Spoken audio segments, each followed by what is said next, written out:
Last week, we sadly lost the talk show legend that was Sir Michael Parkinson. Now, we all knew Parky as the confident, in-control host and interviewer.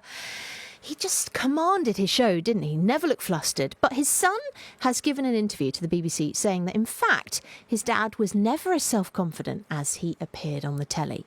Mike Parkinson says Parky was constantly questioning himself, carried a sense of working-class guilt throughout his career. And he's been speaking to John Wilson. Like a lot of his generation that came from working class, they carried down two large chips on their shoulder because they always were constantly looking around thinking, I don't belong here. And a bit like an interview we did with Anthony Hopkins once, when Anthony Hopkins felt the same way. He came from a similar background, a Welsh mining village. When he went to the National Theatre, he always, every day, felt someone would come up and tap him on the shoulder and say, you don't belong here. And your dad felt like that? Very much so. Throughout his whole career? Yeah, absolutely. What, despite the level of famous success and the fact he was talking to these huge celebrities? Because you have to understand that he was still very class-ridden. There were people in positions of authority at the BBC that were questioning his talent, questioning his right to be an interviewer.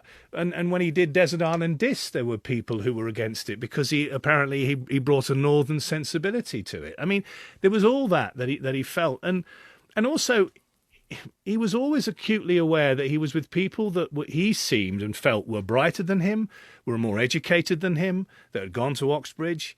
And remember, when he left, the Pit Village, he went to these august organisations like the Manchester Guardian. He went to the Granada. He went to the BBC, and he felt very much not inferior. He was very insecure. Talking to my mother, particularly, she knew as a young man how gifted he was, but she also knew that he was racked with self-doubt and racked with lack of confidence. Phil, I always think as well that he carried with him a sense of that working class guilt. That, when he became successful, he always looked back to his childhood and looked back to what his dad endured.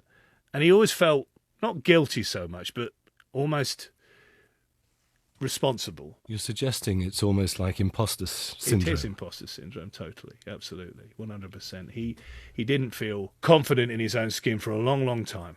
Really interesting, isn't it? You can hear the full interview on BBC Radio 4's Last Word with John Wilson on BBC Sounds.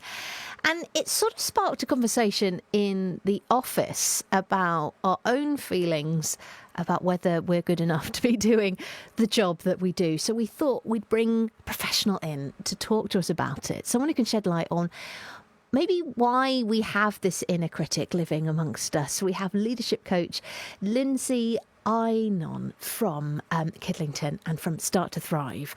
Really fascinating to hear how different the real Parky was, I suppose, from what we saw on the television, Lindsay. Yes, it shows we never really know what's going on in anybody's mind. No, exactly that. And so the inner critic then, is that something we should acknowledge and accept, or can we? Is it powerful in some way? Tell us about what it is, I suppose, in the first instance. Yeah, I think the first thing to say about inner critic or critics, because we can have more than one, is that we all have them. I think that's a really important place to start, especially when you hear of somebody famous that you see as very self-confident, like Michael Parkinson. We're very good at comparing, and we think, well, it's just me that feels like an imposter, or it's just me that feels a bit silly. It's something that we all have. And it's a narrative that we either run in our head as a thought pattern, or some of us hear little voices. So we actually have a little me that sort of whispers to us and goes, "You do that, idiot," that sort of thing. Right. And they are. It's a fear-based complex that we all have. It's perfectly natural that we do have it. We learn from a young age, sort of, how to survive. So emotionally, physically, and that's where they come from. That's where inner critics come from. It's a learnt behaviour where we say, okay, this is how I stay safe. And we grow up and our critic does not. So I always sort of talk about inner critics as the little children that we all have, the little child part of ourselves that is still afraid of something, and that might be different for sort of every single person, but we all have a fear of something. And that's what drives this narrative for them. So they'll be saying things like, so if I give myself as the example, I worry about things like not looking stupid. I don't want to fail at things because I want people to like me. I want people to stay around me. So my little critic will say things like, well, is going on the radio, Lindsay, a really good idea? Because lots of people are going to hear you and potentially think you're stupid. And then maybe they won't like you, and maybe then I'll get left. So on and on on it goes. So from their perspective, they're trying to keep us safe. They want us to stay on the straight and narrow, stay within our lane, stay very small, because if we don't try new things, if we don't challenge ourselves, if we don't get hurt. We can't get hurt. Oh, okay. And that's what it's all about. Oh, okay. But that would be a very uneventful, unexciting life, wouldn't it? So is this where the other bits of our brain, the adult bits, I suppose, start having a conversation? And it's a big step, actually, to quash all of those voices. It's massive, because for some people, critics are the size that they should be. They run in the background. I always talk about critics as sort of in a car analogy. I used to work for a car company, so everything is cars for me. And if your critics live naturally in the back seat of the car, hurrah. You're doing great. They'll every now and again they'll have a little mind that. They'll have a little screamy fit in the back because you're not there yet. But generally they're where they should be. You can give them a rice cake and they'll be absolutely. Happy. Where they become a problem is if they're driving the car for you. So if they're making decisions for you, if they are inhibiting as you said, sort of excitement. If you're not doing things, if you're not trying things, because they are effectively driving the vehicle for you, that's when they're interfering in day to day, and that's when you need to take action and take back control. I get asked a lot about how do I get rid of my inner critic? How do I stop, if it's imposter syndrome, because that's a form of inner critic, how do I stop this? And my personal belief is you can't ever get rid of them. They are an innate part of you. We're biologically wired to have them. It's all around safety. But there are ways to quieten the voices down, to manage them, and as I said, to put them in the back seat, to say, okay, I'm the adult here. I appreciate you're trying to keep me safe and support me, but it's not very helpful right now. So be quiet, eat your rice cake, and I'll carry on. Thank you very much. Might be like, well, actually, I was after a chocolate biscuit, so maybe I will start chatting. So I guess there's two parts of that process then, Lindsay. There's one, acknowledging that they've taken too much control, like, oh, I would actually have loved to have done that thing. So you have to sort of acknowledge that. And then how do you get them into the back seat? Yeah.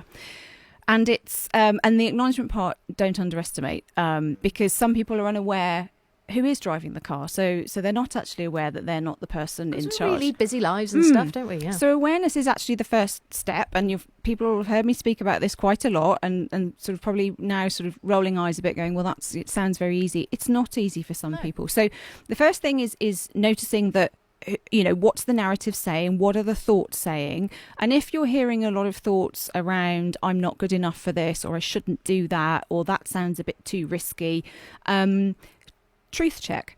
So first thing is acknowledging that it's there, but secondly then it's sort of running a bit of a truth check on it and go, okay, is that actually true?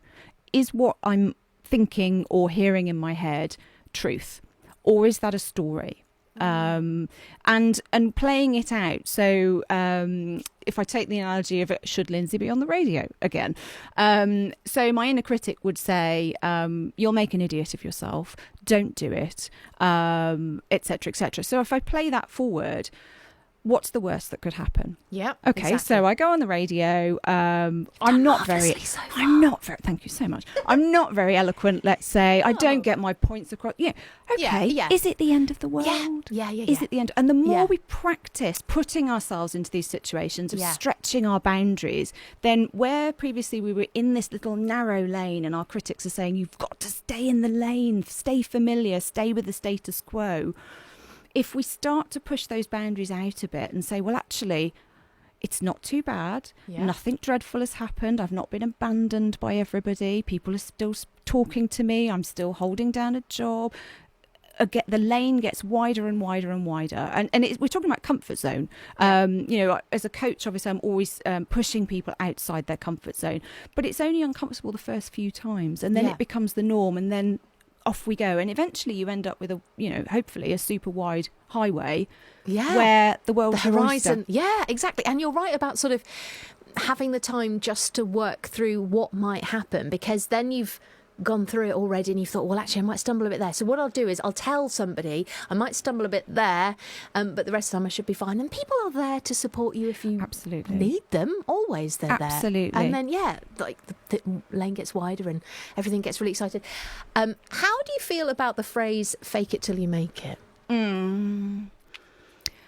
Mixed views. Okay. I have mixed views. It works for some people. It works for some people, and I've seen it work for some people, because that's the place they need to stand to dare to try. And that's great if it works for them. I've seen other people and had conversations, really recent conversation actually, with somebody where for them one of their personal values is around honesty and transparency. And they just can't fake it. They would be far more willing to try something if they were able to start with, the acknowledgement that this is a real struggle for me.